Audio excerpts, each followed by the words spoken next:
mga sa imo ni mga ano? Sugpo.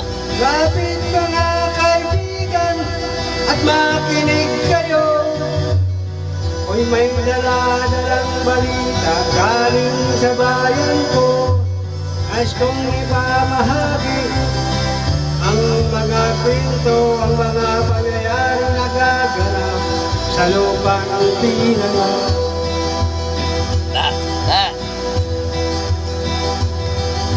Ang lupang pinanggalingan ko'y may bahid ng dugo.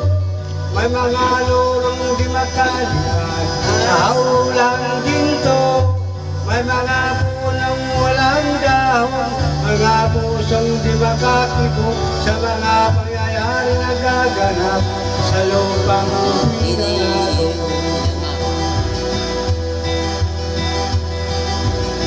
Mula nang makita ko ang lupang ito, nakita ko rin ang mga munting apoy sa puso ng tao. Inatungan ang mga kabukan hanggang sa lumago.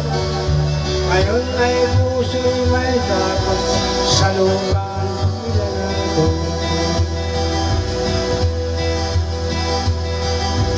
Kapit na kaibigan at makinig kayo. Ako may dala-dalang balita galing sa bayan ko. Nais kong ipamahagi ang mga kwento, ang mga pangyayari na gaganap sa lupang pinangalan.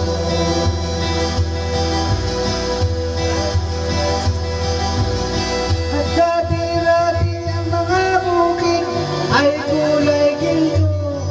Dati-dati ang mga ibong sinlayan ng tao. Dati-dati ay katahimikan ang musikang nagpatulog sa mga batang walang buwan sa mundo.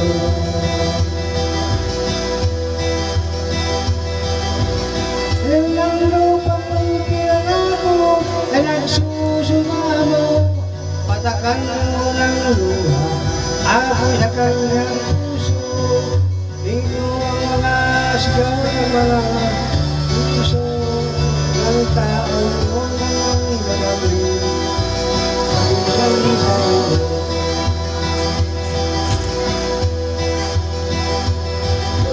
Noon mga kitsunan ng paminakan mo, doon ako'y dala ng mga balita gikan sa bango ko. Gusto nga ay ipagbalo ang mga istorya nagagaytabo sa pagkakita natin. Sa bawang isa na... Kung banwa pala siya. Ha? Bayan. Bayan. Bayan nga. Banwa bayan. Alin ba? Banwa.